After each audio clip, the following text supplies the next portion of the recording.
What's the good word, y'all? Welcome to Jets Therapy. Um, as mentioned, we're going to try to figure out why the New York Jets are allergic to the end zone. We can't score a touchdown to save our lives, and it doesn't seem to matter what we try to do. So, interestingly enough, I'm going to try to stay away from all of the steadfast statistics and everything that we see, and just kind of talk about what I've been seeing based off the eyeball test. But appreciate you guys coming through as always, and looking forward to seeing how this conversation turns out.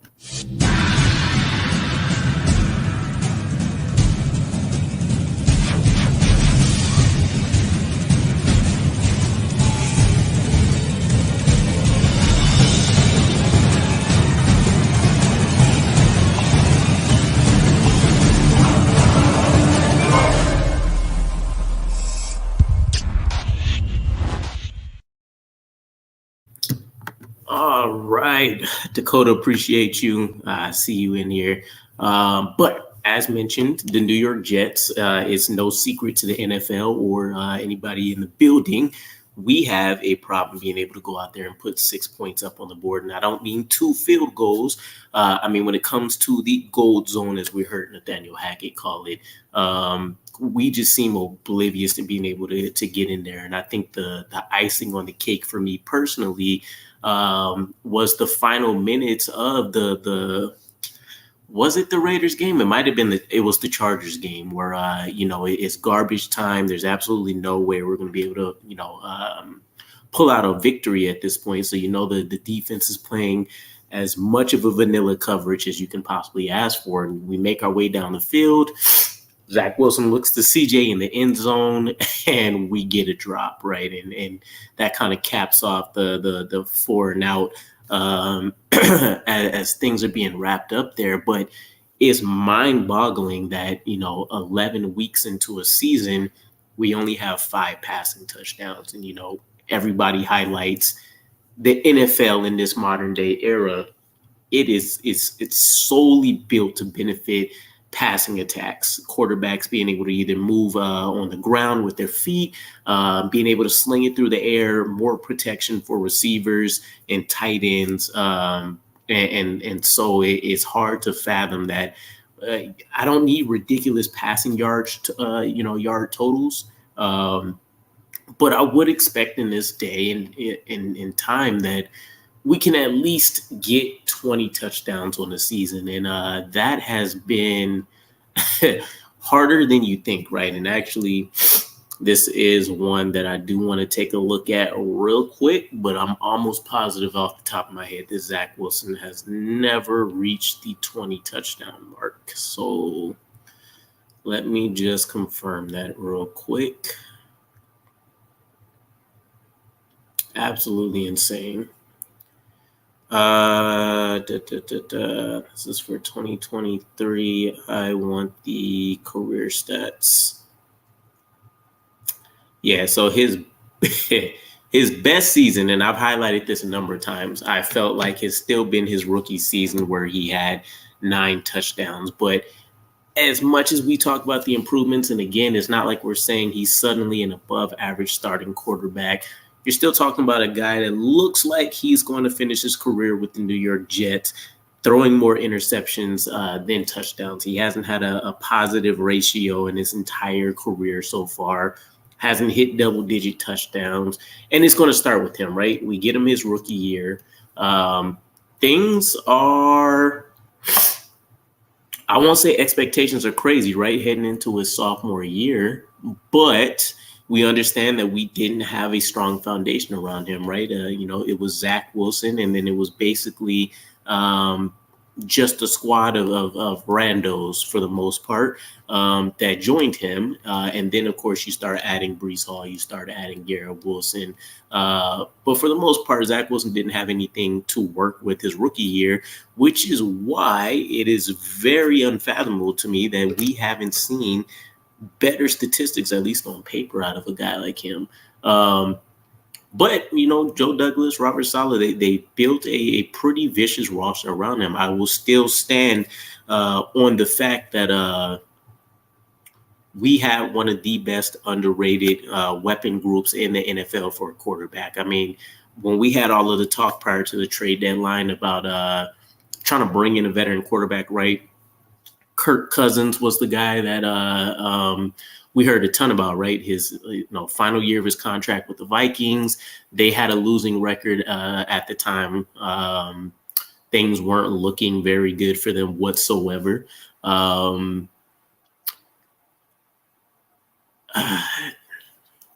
It's interesting as a whole. Gino, my guy, I see you. Appreciate you coming through. My man is always up. I'm at least keeping it chill tonight, right? I'm going to try to do a solid 45 minutes or less. I've said that the last couple streams and then I've gone over, but that's what I'm aiming for. But yeah, we have the most underrated group, right? We talked about, me, Gunny, and Gino, speaking of my guy being in here. Me and Gunny had a preference for a guy like a Jacoby Brissett that we thought could, evolve the entire performance of this roster. You're talking about a veteran that doesn't make mistakes. He can utilize his legs, generally has pretty strong accuracy, and he hasn't been surrounded by a great weapon group before. So, it's a plug-and-play offense, I felt like, for the most part, outside of the discussions about the offensive line. So, yeah, that is the starting point, right? For me, I would say that you would expect any quarterback, regardless of the offensive line right now, because it's not like we are, ranked 32nd out of 32nd, even going on our sixth or seventh offensive line grouping. We still aren't the worst in the NFL, right? I talked about it on my post today. For as much as people want to write off the season or they want to talk about absolutely how terrible the New York Jets have done so far, we're still in the high 20s when you take a look at any power rankings, right? That's with Zach Wilson. That's with all of the drops that we've seen. That's with all of the penalties, as Robert Saleh likes to say, in play as well as pre-snap. That's with, numerous guys coming in and out, being injured between the wide receiver room, and then, of course, as I mentioned, the offensive line. And then, of course, some fall off, early on in the games from the defense. But overwhelmingly wise, or I should say, just kind of taking all of that into consideration here, we're still 4-5, strong chance. We get this Bills dub this weekend.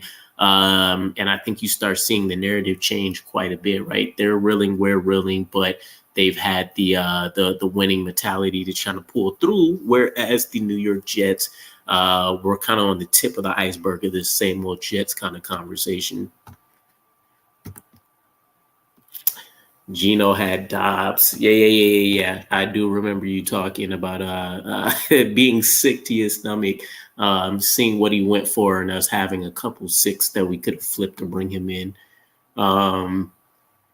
But yeah, I would say from my version of things, what I've been seeing from this offense, I will fight this tooth and nail against anybody for one. A lot of people, they want Nathaniel Hackett's head on a pike, right? I don't agree with that. When you go back and you see the All-22, and even before we get into the All-22, matter of fact, I just had this discussion with somebody on one of my recent videos today, in the last couple of days. Everybody likes to talk about how terrible Nathaniel Hackett did with the Denver Broncos. And again, you talk about the power struggle that they had, right? Russell Wilson wasn't a quarterback that he signed off on. He kind of got forced onto him. And then they couldn't really make an agreement, as you heard with all of the rumors about how they wanted to implement the playbook and all of this other stuff. So it was basically doomed to fail from the start. It was the Broncos version of Adam Gase and Le'Veon Bell. But that aside, you take a look at what he was able to do from a game planning standpoint. The Broncos, and I want to say this was the case all the way up until the day he got fired, the wide receiver group for the Denver Broncos, they led the league, or they were in like the top 5 for wide receivers and separation versus nearest defender. I forget what you officially call it, but yeah, basically the wide receivers were getting open. They were having the ability to go out there and make some plays happen. But, ultimately, again, I don't know. Russell Wilson, huge fall off after transitioning, wasn't on the same page with Nathaniel Hackett. There's a lot of things you could point to. Terrible run game. Offensive line was kind of in shambles for portions as well. But again, from a game planning standpoint, from wanting to utilize your weapons and have them put in the best positions, Nathaniel Hackett did a solid job, and I think that translates here to the Jets. I haven't loved everything, far from it, that Nathaniel Hackett has done, but you see the same elements of things open, and he's handicapped by the abilities of his quarterback. And with Zach Wilson, we know all of those things are at a minimum, right? He's not going to be able to scan the full field like you have with a guy like Aaron Rodgers, right? You're talking half-field reads, and even beyond half-field reads, you're generally talking about Zach Wilson pinpointing who he wants to target, before the ball is even snapped. It's not like he's there's been a couple series or a couple plays like you can identify where Zach Wilson is actually, did his, pre-snap diagnosis of the defense and then was able to manipulate things from there. But for the most part, he's targeting who he wants. And luckily his arm talent is shining through a lot more than what we've seen before to be able to get the ball there. But ultimately, we can't really take advantage of what Nathaniel Hackett is being able to cook up in the lab. And it's not all on him, right? There's only so much you're going to be able to do between the offensive line and then between Zach Wilson, two of the most critical positions. And I can't remember who talked about this, but the wide receivers are basically dependent on everybody else other than themselves in order to be successful within the offense. So, you have your Garrett Wilsons and whoever else you want to throw in from our wide receiver group that's already going to have a hard time. And especially all of the chemistry issues we had the year before and stuff, I think a lot of that still lagged in. Now, the positivity and keeping things in-house, you can definitely see there's a presence of that here this year. Garrett Wilson wasn't really shy about, bashing Zach Wilson and kind of practice habits and all that stuff last year. Once he felt like things were getting too far off the rails. But they reined that kind of stuff in this year. So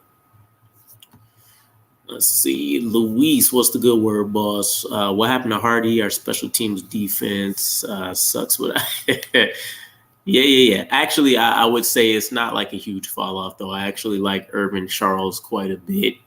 Still, there's a reason we called him the wolf of the team. But yeah. Hardy's a different kind of beast. Obviously, on special teams, he's been probably one of the only players I can think of that's not a returner that has made his living being able to be extremely effective in special teams. So.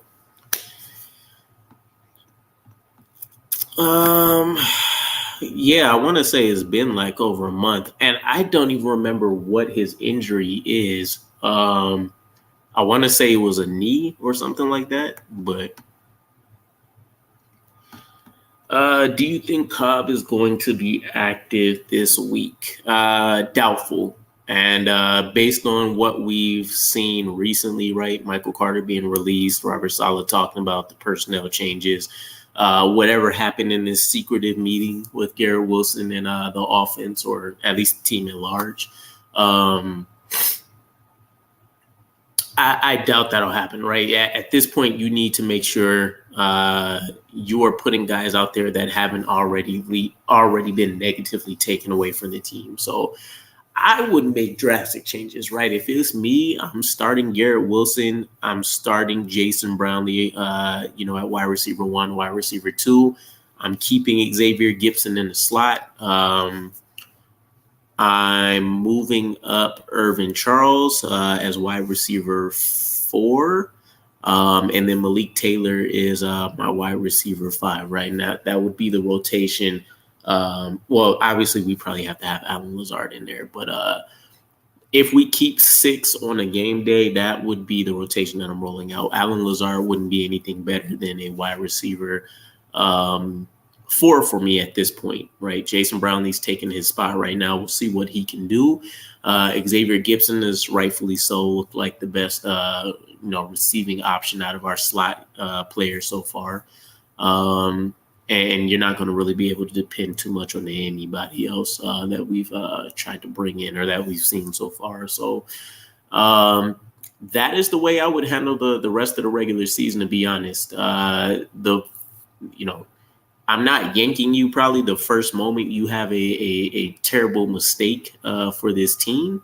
But the leash is very short on offense. You do a stupid chop block or something like that.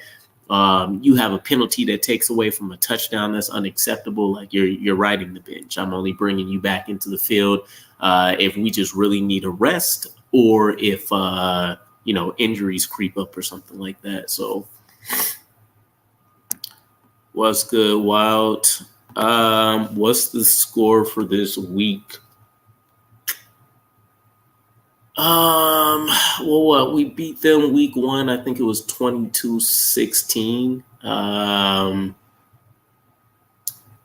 I want to say, that's when we got the assist in overtime from Xavier Gibson, right? So otherwise it probably would have been like a 19-16 score.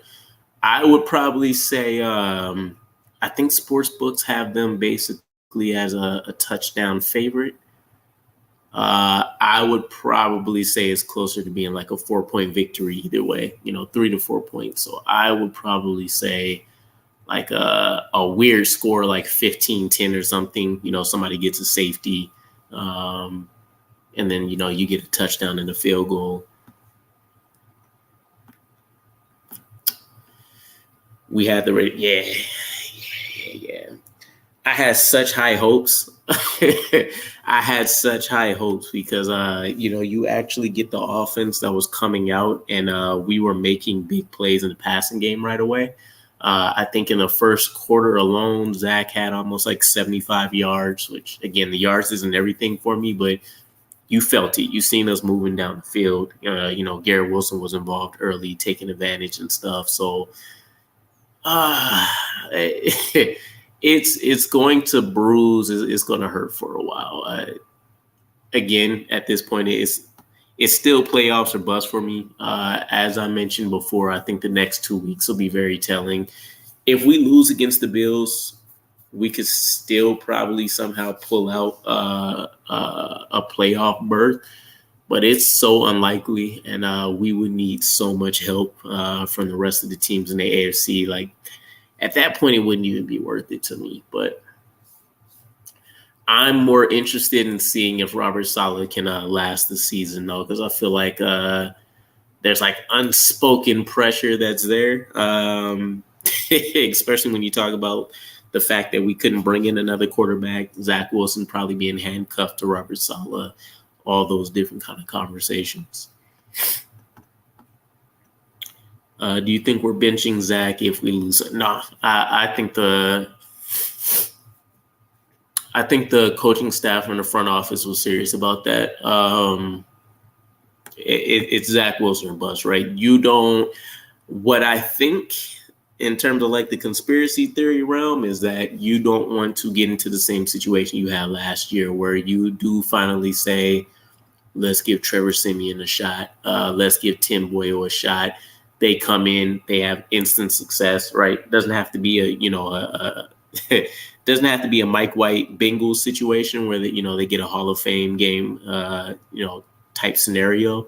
But I don't think they want the offense to respond better to any of the backup quarterbacks. And then now you have this long drawn out conversation.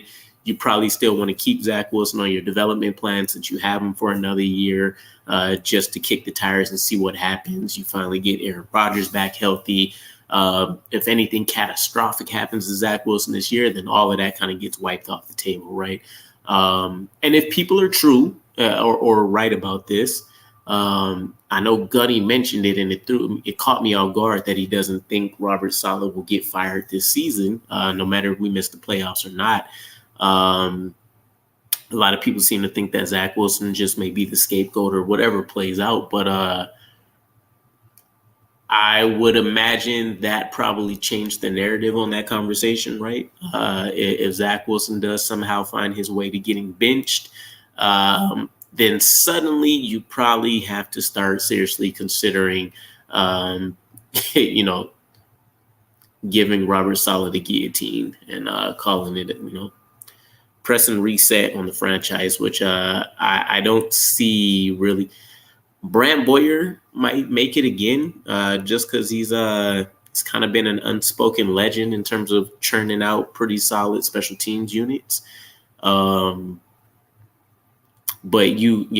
even if Robert Saleh stays, I imagine most of his coaching staff, they're going to have some great opportunities as either defensive coordinators or head coaches next year. So you could see, a mass exodus there. And then who knows? I would like to give this offensive coaching staff another chance. Continue to grind away and work with these receivers. Obviously, we know we have some weaknesses, right? Getting back into the conversation about being allergic to the end zone. We do this to ourselves every year, right? We walk into the season. We say, hey, on paper, even if we don't necessarily like where some people are positioned, on paper, we have a great looking wide receiver room. Garrett Wilson, undisputed number one. You got that set in stone. Allen Lazard as your number two. Okay, he's been with, Aaron Rodgers for 5 years. Again, Aaron Rodgers was expected to start the entirety of this year. Allen Lazard, he's at least worked with them. We know that if he can produce to the level of a Corey Davis, it's going to happen. With Aaron Rodgers, he'll be able to get him to, step his game up. Randall Cobb as our starting slot. Cool, aging veteran, but nobody has done more damage realistically with Aaron Rodgers other than Devontae Adams himself than Randall Cobb. Very efficient slot wide receiver, at least when it's Aaron Rodgers.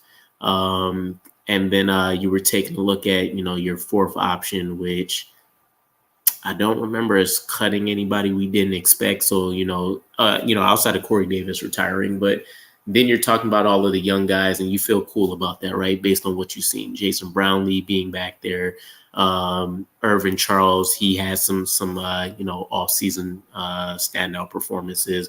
And then we heard the hype about Xavier Gibson over the course of the offseason. So perfect mix of veteran talent and young guys to come in and develop behind the tutelage of Aaron Rodgers. And then all of that completely fell apart in 4 snaps, which is crazy. But I feel like the jump in production from Aaron Rodgers to Zach Wilson is like watching a backup quarterback play for the entire year, right? You're probably talking about at least 2,500 yards off the table,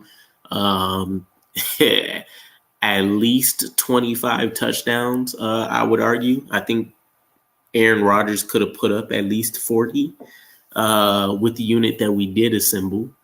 All of the tight ends, we haven't been able to maximize the matchups that we've had with them. It's brutal, very brutal. Aren't you in Vegas? I know the people out there went, yeah. I was in Vegas, and it's funny because where I work is we have a sponsorship with the Las Vegas Raiders as well. So there's a fair amount of people all in the office that I'm at, and they know I'm Jets fans by now. So there's a lot of there was a lot of chatting in the hallways that I wasn't accustomed to after that L, for sure. We couldn't bring in another quarterback. How many resources are we going to put into the position? Well, I mean, I don't think it was like there was a crazy investment, right? You have the big money item in Aaron Rodgers, and he helped us out by taking a huge hit, the $35 million. Then, of course, you have Zach Wilson. He's already been on the roster for a couple of years. You bring in Tim Boyle, which if we would have known Aaron Rodgers would have been as hands-on and active in the offseason as he was, I don't think we would have actually still signed Tim Boyle. But I don't know. At this point, it's kind of moot. But I can't see him being overly effective outside of him being able to work on installation with like the practice squad players. What do we call them again? flight school, whoever's attending that for extra development. And then, like third string guys. Outside of that, he really would have been useless. And Aaron Rodgers was so hands-on that, we've seen him working with the undrafted free agents. We've seen him working with a lot of the depth guys that, are third and fourth stringers. So, yeah, I don't know. Can't imagine us signing him. But there was also that kind of weird vibe as well, though, that, Aaron Rodgers realistically probably came for a few reasons, right? Nathaniel Hackett was probably the main one. He happens to get along and seems to have a mutual respect for Robert Saleh, which is cool considering that's your official head coach. And then you have Zach Wilson, who, even before all of the interviews and stuff that we got, there was this little brother, big brother vibe kind of going on. So the narrative around that becomes a lot more complicated and a lot more stressful with something you don't want to deal with if you go out there and you bring in somebody via the draft or even as an undrafted free agent. I chatted about it during the Raiders game. We actually brought in Ada O'Connell for a pre-draft visit at one point. So, I think he was kind of trying to manage the expectations around the quarterback room as well. It just so happens that Tim Boyle gets there. He can help with install. He's not a threat to Aaron Rodgers, shouldn't be a threat to Zach Wilson. It was kind of the perfect storm, right? You keep Zach Wilson in a development role. Tim Boyle could potentially step up ahead of him just if you want to. And I don't think it would have been a huge problem, but it is what it is. I personally still think that we should have added an arm because the way I thought about it was Zach Wilson's fifth-year option is most likely being declined unless we did see strong development out of him somehow. And then you want to kind of get him on a cheap contract still, right, in that fifth year for a quarterback. So outside of that, it wasn't going to make a ton of sense. Just throw somebody else out there to kind of see what you can work with, especially with this new coaching staff. Having two people that would know the playbook for a year plus and stuff, just, I don't know, it made sense to me.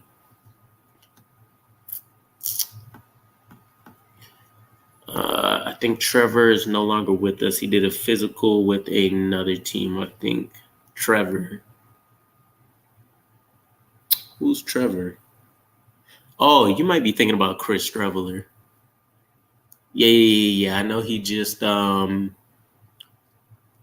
think he just had a tryout with the 49ers or somebody. Can't remember who, but yeah, he's been long gone. Right, we had Chris Streveler in camp. That's right. So yeah, I don't know. I won't say there was huge investments there, but they should have did more. I mean, I haven't changed my opinion from anything that I've seen during the offseason.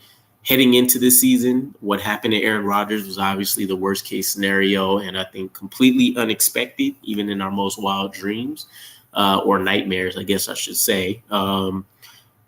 But I think the game plan should have always been, regardless of what the optics look, let Zach Wilson be the absolute last option for seeing the field, right? Make him your emergency quarterback, do whatever you need to do. But he shouldn't have been the number one go-to option for the New York Jets this season because, where all of the conversations we're currently having is exactly what we could have skipped over. And then if nothing else, if the backup quarterback ahead of him was garbage, then at least it puts Zach Wilson at least in a positive fashion, right? You start saying, well, hey, for example, let's just say Trevor Siemian, he's garbage right now. How about giving, Zach Wilson a swing? He's been able to develop for however many weeks. We heard positive things all offseason during camp. Preseason looks solid. How about giving him a swing? And at least it gives him a fighting chance, from a mental standpoint and all of that, instead of just feeling outright pressure and all of that on him to kind of save and keep the season on track like we're seeing right now. It's not really anywhere else to go. Every time I think things can't get any worse, they actually find a way to get worse. So I'm trying to avoid that thought process. But I haven't seen anything about Trevor Siemian being released. He's still with us. But yeah, hey, outside of that though, touchdowns, I do think the game planning isn't a problem. Again, debate with me if you want. I actually like what I've seen out of Nathaniel Hackett. It's just that it's not being fully maximized because we don't have a quarterback that can see the full field. You also have guys that are underperforming though, right? Allen Lazard has made a ridiculous amount of mistakes. I know the penalties is what a lot of us focus on, but when you go back and look at it, there's routes that he doesn't fully, for him being such a large dude, 6'5" plus, and the physical, stature and ability, that we see him bring to the running game. Allen Lazard, gives up on routes quite a bit. He doesn't fight for balls really during routes. The hands are crazy. I really couldn't think of another wide receiver since like a Devin Smith or a Stephen Hill where every time that guy gets the ball, even if it's a clean catch, he ends up bobbling in it after. He might be the one guy that needs to try to cheat and use some stick on and just see if he can get away with it or not. Because I don't trust how he, any targets that go to him, and he's had some pretty clutch ones for us, surprisingly as well. But anytime the ball goes his way, I get very, very concerned, right? And it just trickles down, right? There's not a single person in our wide receiver room that hasn't committed some kind of huge mistake. And I'm not asking anybody to be perfect, but there's clearly problematic areas in everybody's game. Garrett Wilson's not a strong deep ball catcher at this point. We've seen Zach Wilson actually give him some pretty strong deep ball passes, right? I want to say off the top of my head, there's at least 3 to 5 that I can recall this season so far where Garrett Wilson, another receiver of his caliber would have came away with it. A CeeDee Lamb, and not to say that he's necessarily in that era, right? But when you talk about number ones across the league, the A.J. Browns, the Terry McLaurins, the CeeDee Lambs, etc., those guys are coming away with those kind of balls, especially in some of the clutch situations that they're going to them in. The Raiders one was, one of the most memorable ones recently. That ball was his for the taking, right? And it hits his hands, looks like a concentration drop. He's trying to make a play before he even locks it in. And then trickles down. Allen Lazard, all the stuff I just mentioned. Randall Cobb has been a crap show, leading the league in, drop rate. Xavier Gibson just hasn't gotten the ball enough, I would say. Anytime I've seen the ball go near him, obviously he's on a gadget play or he's made the most of it. And the catches that he hasn't had a chance to get are generally balls that have been sailed over his head by Zach Wilson. So, would like to definitely see him be incorporated some more, but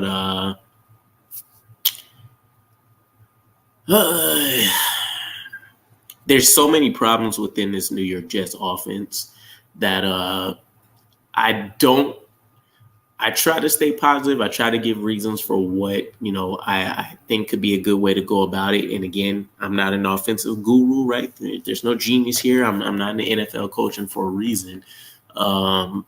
And it's not like I know everything by any measure, but I don't see there being an easy couple of fixes that Nathaniel Hackett and this offensive coaching staff can do to try to self-correct a lot of what we're seeing. The way I envision things going, you either start seeing Garrett Wilson just start playing absolutely perfect games, and he consistently sees, 10 plus targets a game. Assuming we need Zach Wilson to throw more than we're, willing to see.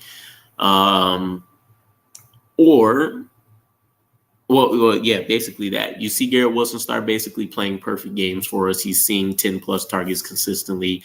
Or you start seeing a heavy emphasis on the tight ends and being able to utilize a lot of those matchups that we should have been able to take advantage of already. Other than that, between the offensive line, the rotating, the chemistry issues, the pre-snap penalties, it's weird to me that I keep hearing Robert Saleh talk about a lot of the stuff that's in play. The illegal blocking the backs and all that kind of stuff. But I would say the killer legitimately has been the pre-snap penalties. I mean, you get a big play, it gets called back because there's holding or something. And, I know that's not pre-snap, but, just on the topic of penalties, you get a holding or something dumb. You get a solid run play on first or second down. It gets called back because somebody did a false start. And, I mentioned this before, Zach Wilson summed it up pretty well. It feels like and almost looks like every time that we make somewhat of a big play, it gets called back by a penalty. And I know heading into that Raiders game, I think we were 5th in the league in penalties, which is hard to fathom that it gets worse than what we've seen as New York Jets. But we tacked on another 8 or 9 that game. So I have to imagine that, after the Raiders game, we're probably in the top 3 right now.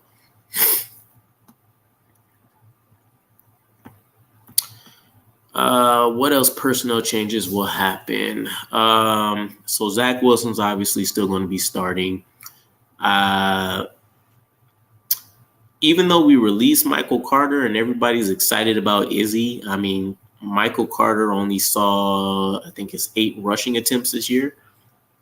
Unless we plan on putting an emphasis on a run game again, Breece Hall should be around 20 to 25 carries. Dalvin Cook should be about 5 to 10. So you're already talking about 25 to 35 carries. And then that leaves Izzy with maybe 1 to 3 rushing attempts and, maybe some opportunities at being able to catch out of the backfield. Unless he leapfrogs Dalvin Cook, I honestly don't expect to see a ton of him. Probably finishes the season with, less than 30 carries. So I know people are excited, but, it's not like he's going to be breaking off 30-plus yard runs every time he gets the ball. If anything, and I don't think this will be too controversial, but if anything, I really liked what I saw out of Xavier Valade. He's another running back we have on our practice squad. He absolutely seems pro ready.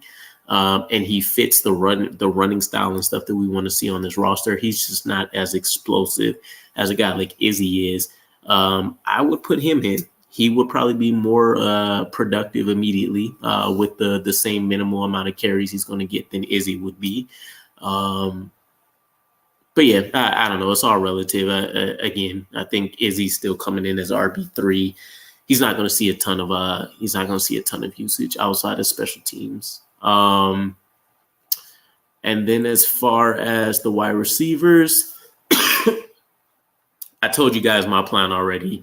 It's Garrett Wilson, it's Jason Brownlee, it's Xavier Gibson, and then it's Malik Taylor and probably Irvin Charles as my top 5 weapons, and then build out whatever packages you want to build out from there. And the big one, fingers crossed, is that we see Jeremy Ruckert finally get CJ Uzomah on the bench, because he's been another one of those guys that have caused. Hey.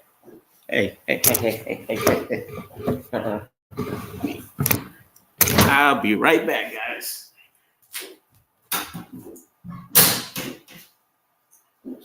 What did you get into?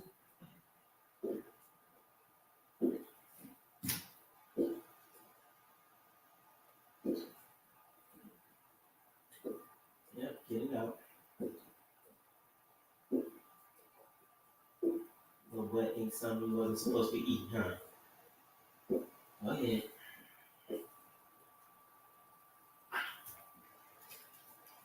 Good boy.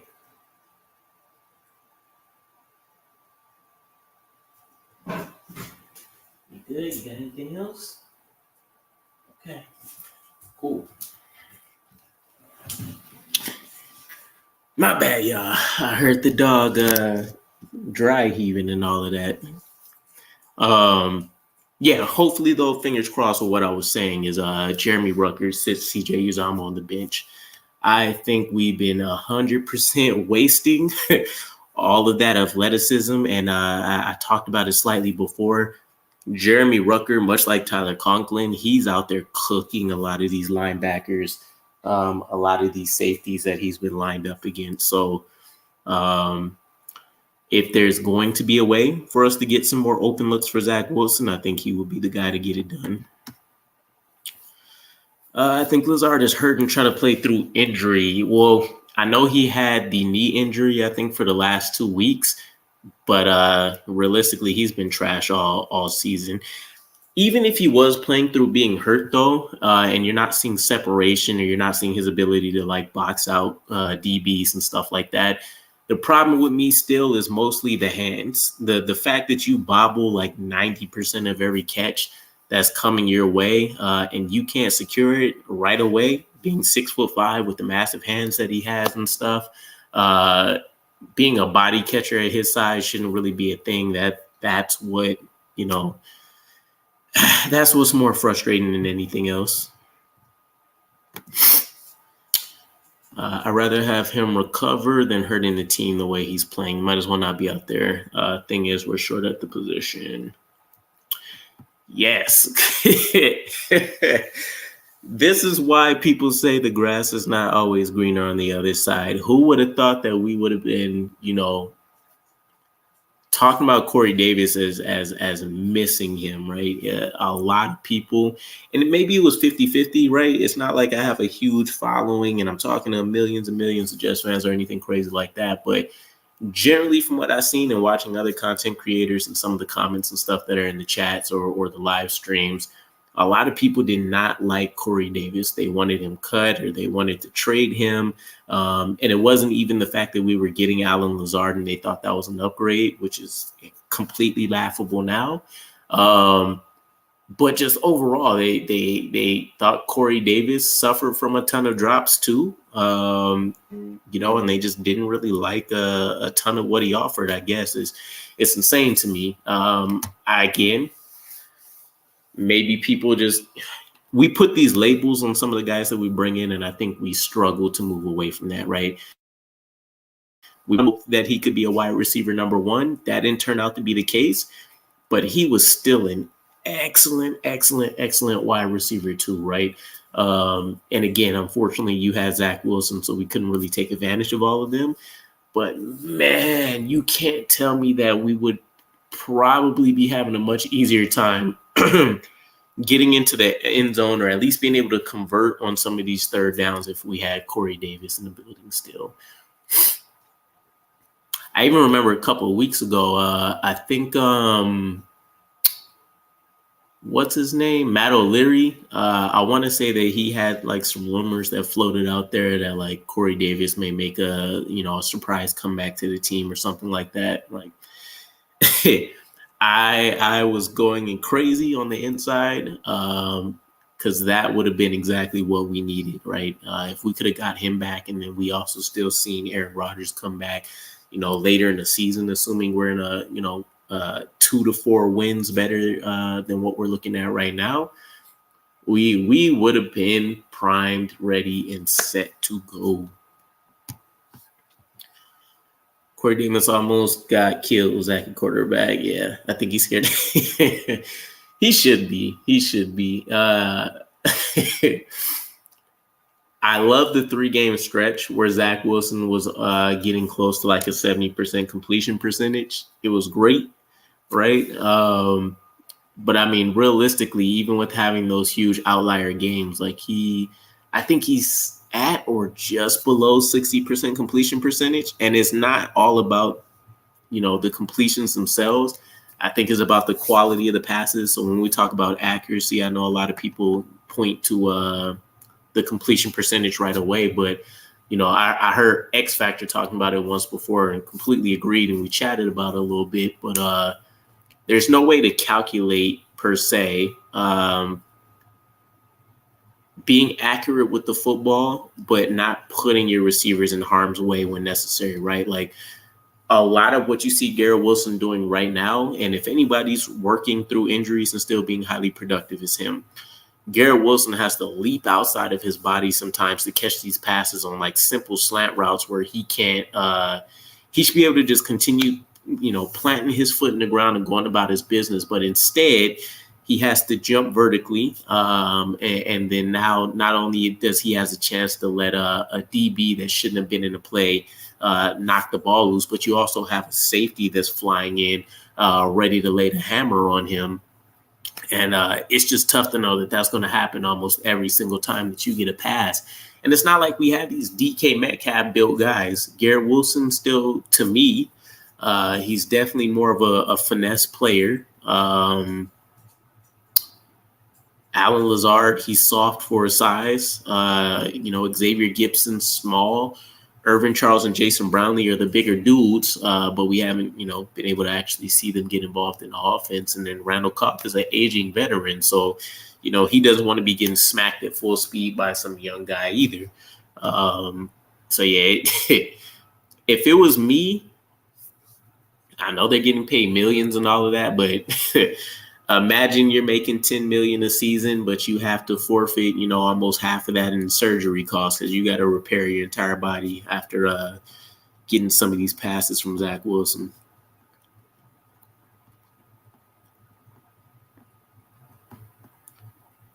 Lazard's like the third. Yeah, he's always played like a wide receiver to me. There was one really solid year that he had where he looked like he could have been a number 2 receiver, but then you've seen him kind of fall back almost immediately. So a lot of people, when we had the Alan Lazard versus Corey Davis debate, they looked at it and said, well, Lazard's younger. He can run block well too. He's a solid receiver. He's played with Aaron Rodgers, all of these kind of things. But, I didn't see it.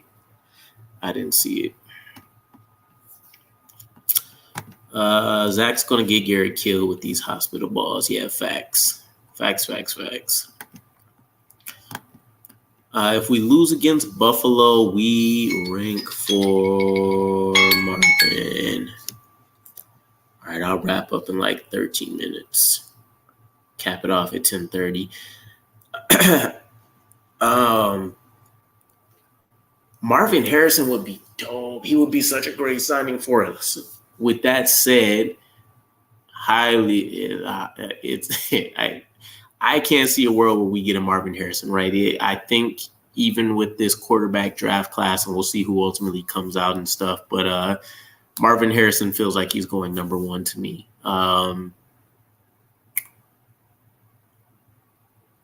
Oh, man, yeah, that would be insane. A Garrett Wilson and a Marvin Harrison in the same offense. And then you have Aaron Rodgers that can lead them along officially at least for a year. Oh, man. That'd be tough. That would be a tough offense. 2 bona fide number 1 wide receivers. Yeah, that'd be crazy. I still can't believe we lost against the Chargers and the Raiders. Yeah, it's very dumb to me that every time we get in a position where, I don't want to say the stakes are high, but that's kind of what it is, right? It's not like you lose and you go home, playoff scenario or anything, but it's more so like we're in a position, we're 4-4, we control our destiny. Let's get this W, and then, it's not necessarily controlling your destiny anymore. It's we write the narrative for how the rest of the season goes for our division. Anytime it's a high quality game that we need to go out there and produce, we end up shitting the bed, drastically. And it's very frustrating because I see it coming. I feel it. It only takes 1 or 2 series for my feelings to be backed up by the on-field play. And I just kind of have to ride it out and hope.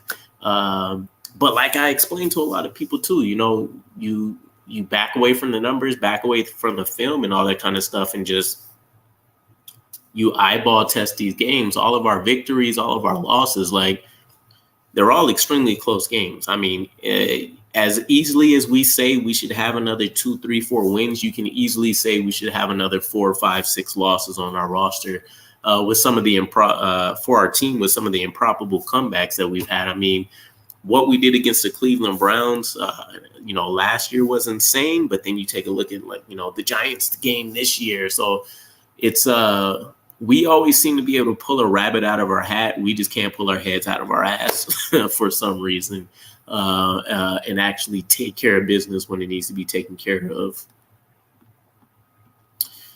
Do you think the Huskies quarterback is going to fall for us? I haven't been paying attention to college, and I feel like I know the name that you're talking about, but let me double check real quick. Oh, Michael Penix. Yeah, I think there's a strong possibility for sure. I don't see us pulling the trigger on a quarterback in the first 2 rounds unless the value is just too good to pass up on, right? The one thing I haven't loved about Joe Douglas's draft classes, especially when he's trading up, has been that they haven't been like great value adds. You're adding what I thought was at least above average floor players to elite players. You're adding those kind of guys, and I'm thinking about AVT. I'm thinking about Breece Hall, for example. You're adding those caliber guys, but it hasn't been, with his background, him coming from being around Howie Roseman, him coming from being with Ozzie Newsome. You take a look at all the Ravens and the Eagles draft classes, in the last 5 to 10 years, and they've always been able to sit pat, or they've been able to trade back, and they get some players that absolutely they shouldn't have any business being able to draft. And they've been able to take advantage, whereas we've had to kind of go and get guys. And so ultimately it's worked out for us, right? I mean, we've been able to hit on 3 first-round draft guys, it looks like, finally. Sauce Gardner and Garrett, Jermaine Johnson finally having this huge developmental leap. But, I mean, it would be nice to think about what could have happened if we had some of those picks back from an AVT, et cetera. So I'm hoping we kind of shift that dynamic in this upcoming draft. But, yeah, if the value is good, I say we go out and we get that quarterback, because I do want us to draft somebody just to pair and create that competition, especially if Zach Wilson is still on the roster. But I think he'll be there.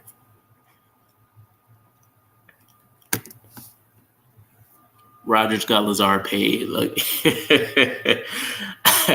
yeah. I remember seeing the comment that Alan Lazard was saying, he signed, and then I think a couple of weeks went past, and Aaron Rodgers still wasn't on the roster, and he was freaking out until Aaron Rodgers told him to chill. But if people seriously didn't think Aaron Rodgers was going to come here, I don't think we get some of the free agent signings that we got. I wish that we would have got Aaron Rodgers first, because some of the options that were on the table for us, I think, completely would have changed what we did early. Orlando Brown Jr., we had strong options to get him, but he didn't like that the quarterback position was up in the air. You take a look at some of the other wide receivers that were out there. Maybe we don't get his boy Alan Lazard. Maybe we go out there and we get a Jacoby Myers or somebody like that. So who knows? Hindsight's 2020. I wish Marvin will fall. Yeah, but what did I say? I think worst case scenario for the season for me, I said we'll finish 6-11, right? I think we find a way to win at least 2 more games. Which probably is, pick number 7, pick number 8 or something like that by the time the season's done. Like, I don't think we'll be anywhere in the top 5 where you can kind of say like, all right, maybe there's somewhere, some kind of world where he falls to us. So yeah, it's a pipe dream I'm not even going to set myself up for. If JDC a player he likes, he'll definitely overpay. Yeah. It's at least in the draft. When it comes to free agency, outside of Alan Lazard, I don't think we paid ridiculous money really for anybody that's kind of bit us in the butt. Let me think though. Yeah, because I liked Chuck Clark. I liked, bringing in LDT, Laurent Duvernay-Tardif before. Quincy Williams has been great. We didn't even overpay for his extension. Quinnen is still doing excellent for us. Adrian Amos was an emergency signing that was needed, so you can kind of throw that in the same category as us having to pay like a Dwayne Brown. Yeah, Dwayne Brown is probably the worst signing in like recent memory. Off the top of my head, if I've seen a list, I'm pretty sure I could clearly identify somebody else. But yeah, he overpays in the draft, which we need to figure out a way to get out of. Like, and I know the state of our roster was crazy, so we absolutely needed some of these top tier guys that we got that maybe wouldn't have fallen to us. But I think this defensive coaching staff was so good that like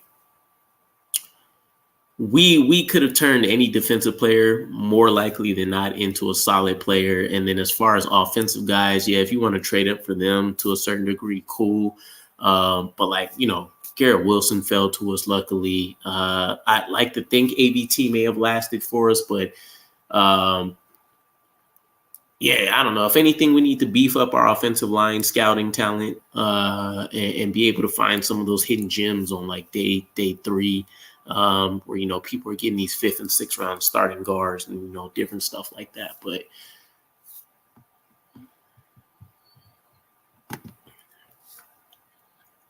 Lazard should give Rodgers half his check.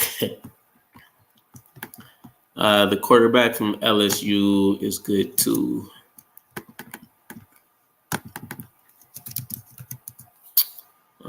Jaden Daniel. Yeah, I've seen his name from a stats perspective quite a few times. If our season does tank in the next 2 weeks and I actually start taking a look at dropping draft prospect videos and stuff, like I'm still not going to focus heavily on quarterbacks. I probably will wait all the way up until the point where like we actually start hearing news about going to visit certain schools and stuff like that. So that Huskies quarterback is the truth. I watched them here. Now, I will say I don't watch a ton of college football.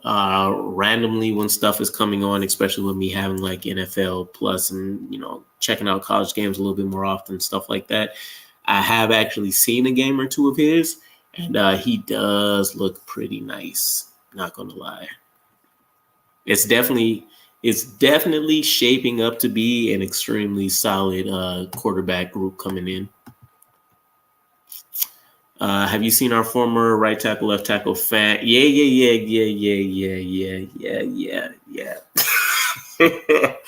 100% yes. George Fant was a guy that I didn't think we should let slip through our fingers. I think we have this extreme obsession with trying to be overly versatile. And at some point, you just got to say, like, we've seen this guy ball out at this position. He looks good. This is what he wants. And we don't clearly have another player. Let him take it until, somebody else can take it from him. Going back to MC, I'm glad that both parties moved on from each other. It's one thing to have good vibes, but at the end of the day, it's business. Do your job you're getting paid to do. Yeah.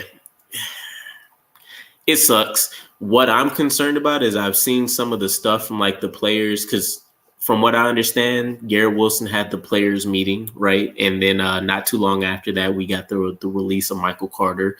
Then you get all of these tweets coming out about how people are feeling. And like I know Mekhi Becton had one saying something along the lines of this one hurts and it feels different. And, speaking up Michael Carter's personality and stuff. So what I don't want to happen is that you get kind of negative repercussions of, I don't know, these players, they're getting paid millions, but they're still humans, being emotionally drained and going out there and, just kind of seeming like they're playing in slow motion. I don't think it was the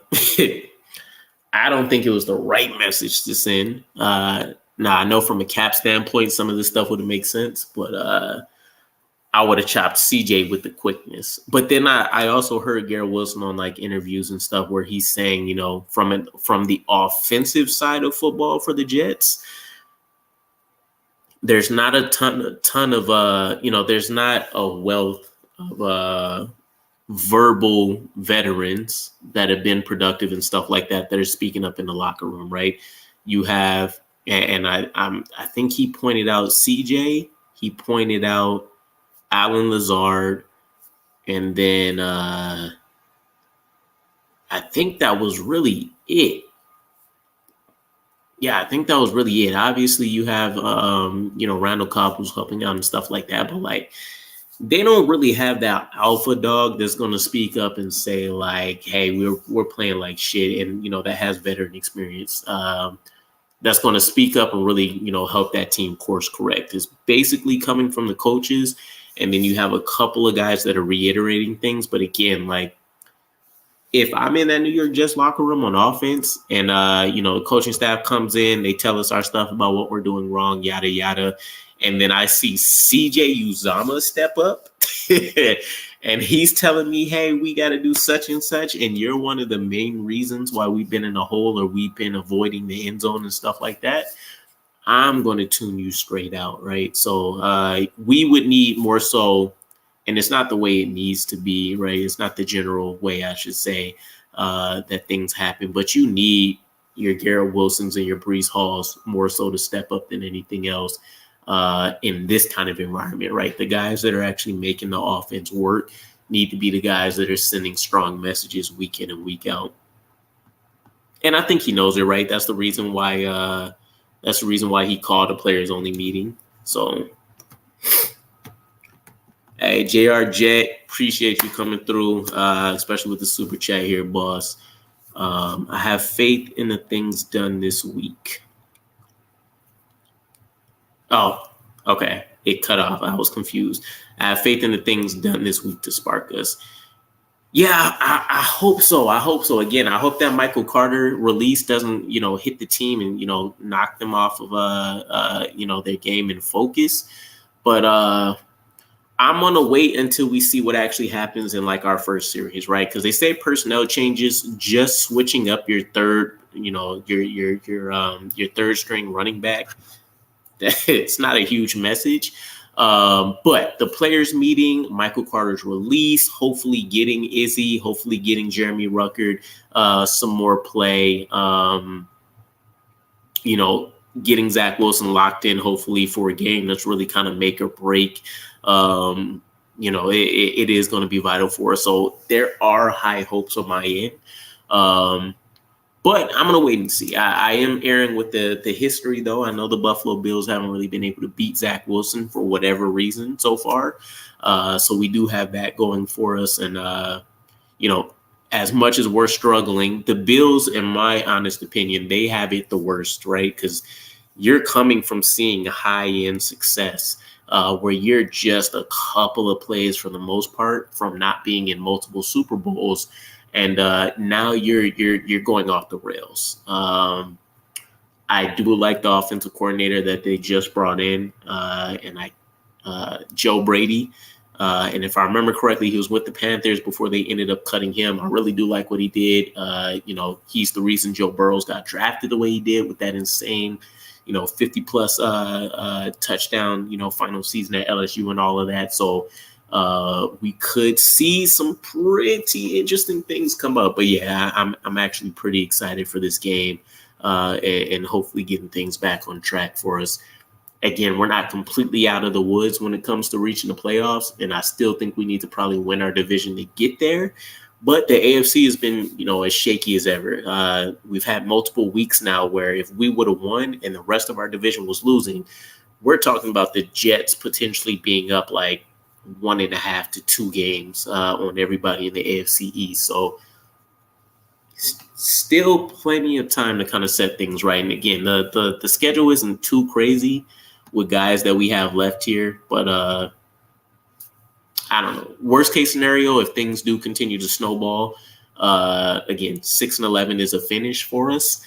But there's still a world where I can see us potentially getting to 10 wins. And if you get to 10, I think you have a legit shot, whether that's winning the division or that's getting a wild card spot to see us finally get the playoffs.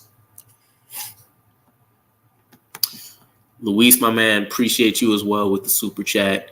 Love the content. Keep it up. For sure. I appreciate it, my man. I know I don't do anything super crazy, special effects and all that good stuff. But yeah, I appreciate the love for sure.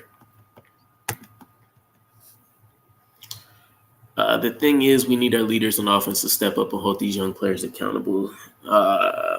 Yeah, and that's what I'm saying. You don't really have anybody. When you think about the makeup of this offensive roster, your veterans really are Aaron Rodgers, who, he's been around the building a little bit more frequently, but, again, he's a guy that needs to be focusing on his rehabilitation and stuff, right? He's not just going to be a consistently active part of this roster.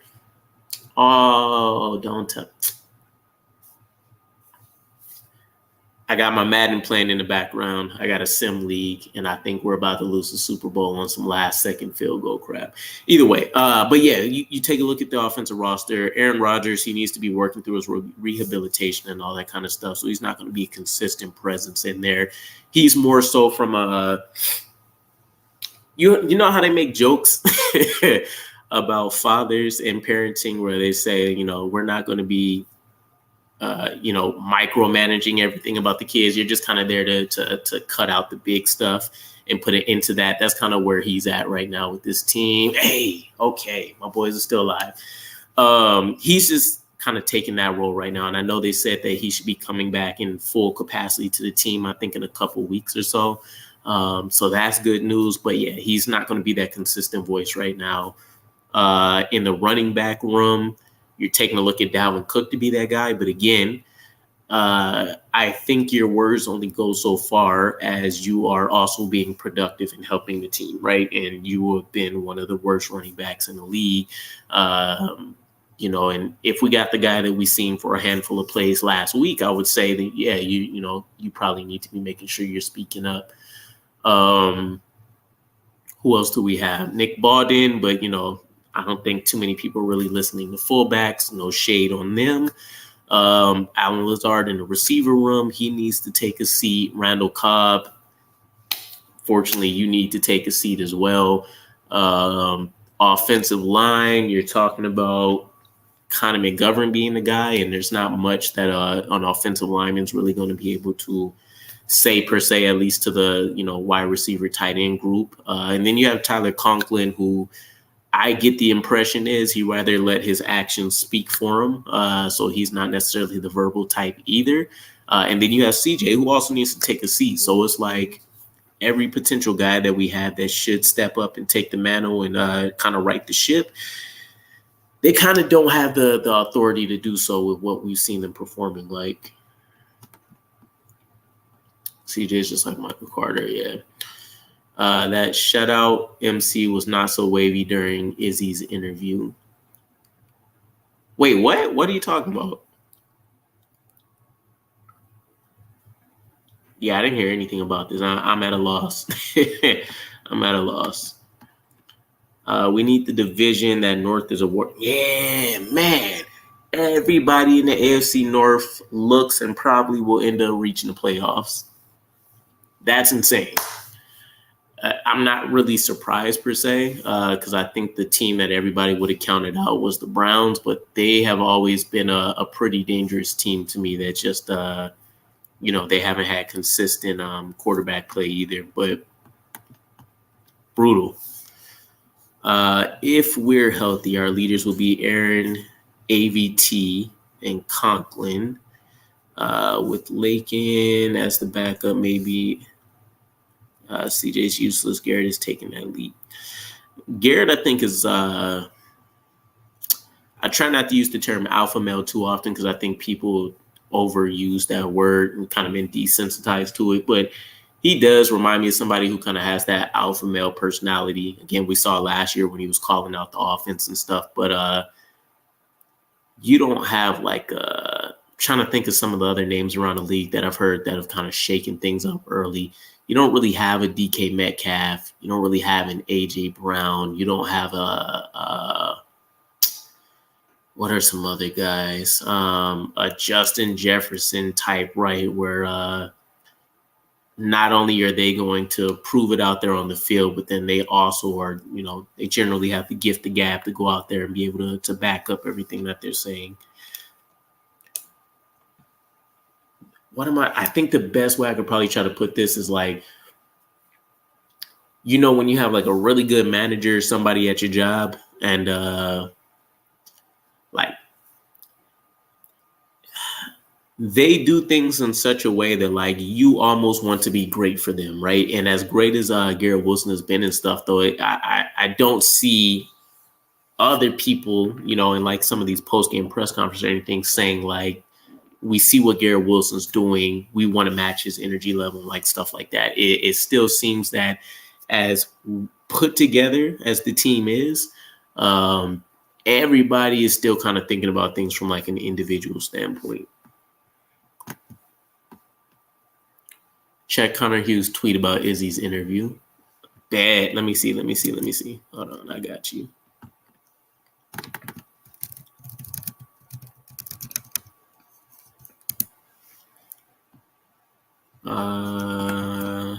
This was from today. Yeah, don't mind me, y'all. Y'all know I don't have social media and all that. Let me see what he's talking about.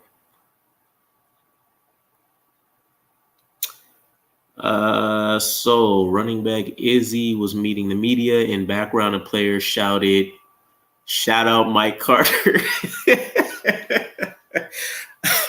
Couldn't tell who said it, but still, Bonnie kind will have a chance to play because we cut him. Yeah, I didn't even know he met with the media today. I didn't see anybody post or drop anything about that. That's funny. I don't know the players to that level, but I know some of the voices that stick out to me. I got to see if I can find that video. I bet you I'll probably be able to pinpoint who it was. Shout out Mike Carter. That's crazy. That's crazy. If I'm Izzy in the middle of that interview, like, I know it's probably well-intentioned, but I'm a little salty. Like, why? Don't let the guy that replaced the guy that got cut that you guys are upset about have to be the one that, has to put on the champion face. That's funny. Shout out Mike Carter.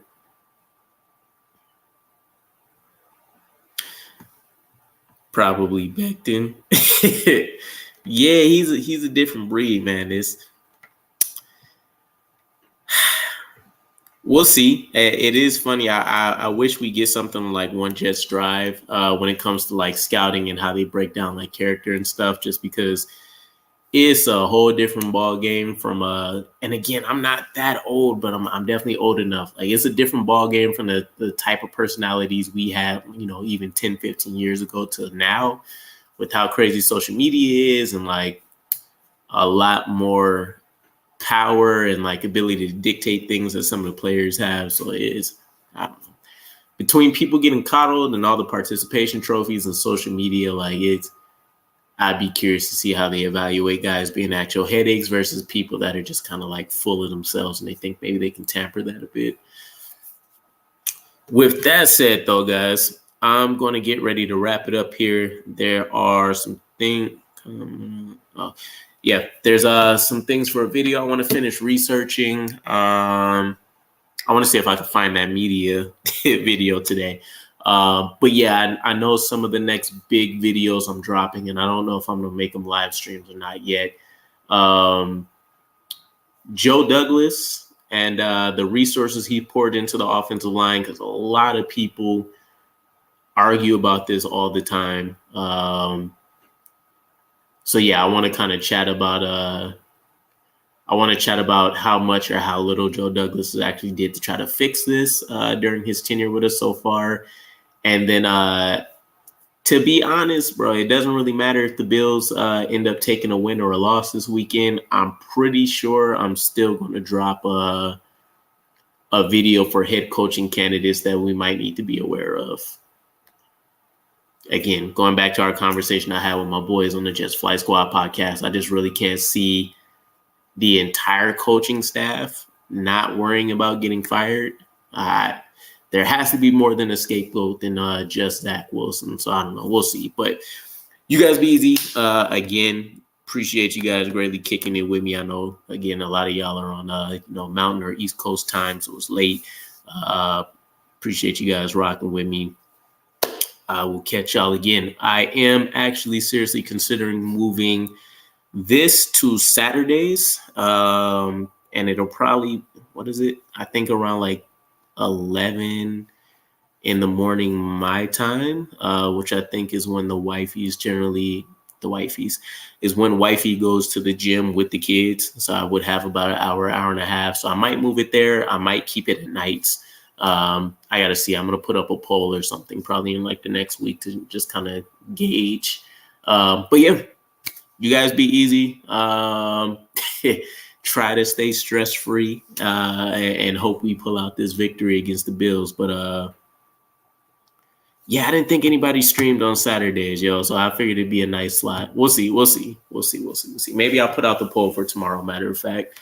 But yeah, y'all be easy, live well, all that good stuff. And I'll catch y'all again. Peace.